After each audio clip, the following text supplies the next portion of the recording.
Israël est en guerre depuis 15 mois et malgré le cessez-le-feu, entre guillemets, qui a été signé à Doha, au Qatar, avec cet accord sur la libération des otages, cette guerre, malheureusement, n'est pas terminée et elle va partir sur un autre front.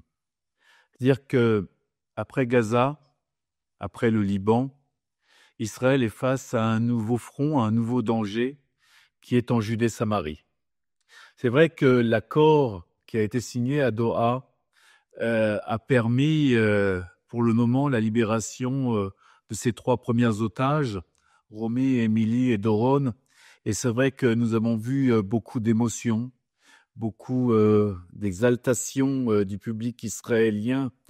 Et je dirais, face à cette excitation, face à cette joie, il y avait aussi énormément d'inquiétudes qui accompagnaient, je dirais, cet accord, compte tenu des incertitudes qui sont surtout liées, je dirais, à la libération de 1904 terroristes, dont beaucoup ont du sang sur les mains.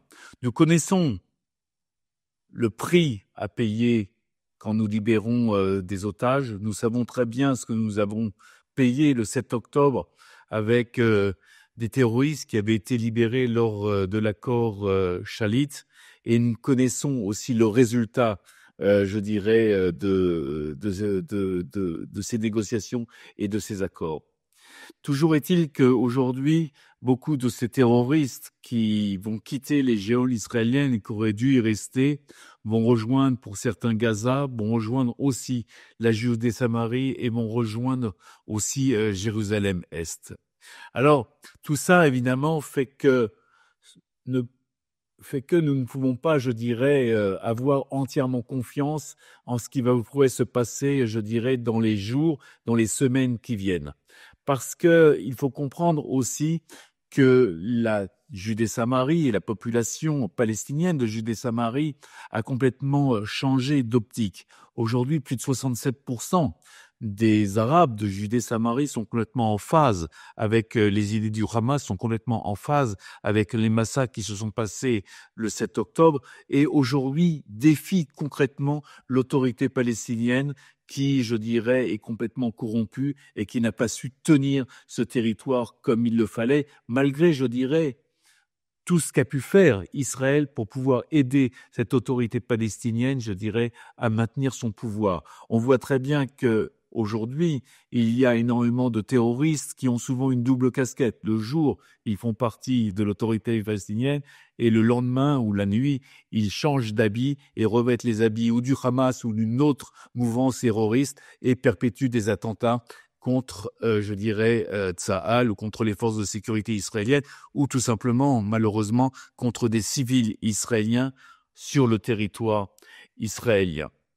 Cette population est donc complètement aujourd'hui, cette population palestinienne est complètement aujourd'hui en phase, je dirais, avec les idées du Hamas, d'où d'ailleurs la volonté de Tsahal de vouloir tout de suite freiner les choses.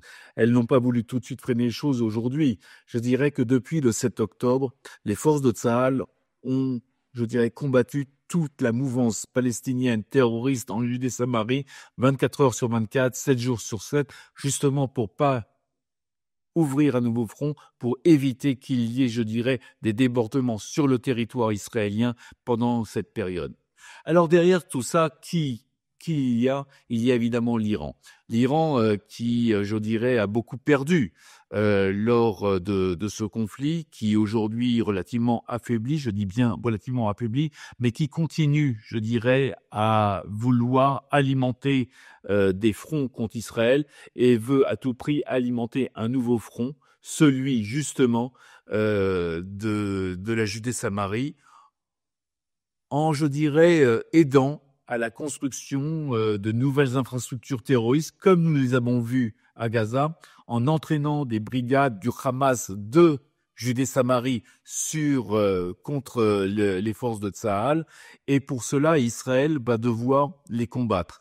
Donc depuis maintenant un certain temps, de nouvelles unités, des nouvelles brigades interviennent en Judée-Samarie. Ces brigades sont accompagnées d'unités spéciales, justement pour tout de suite détruire, je dirais, ces nouvelles infrastructures terroristes et pour éviter un nombre d'attentats conséquents sur le territoire israélien.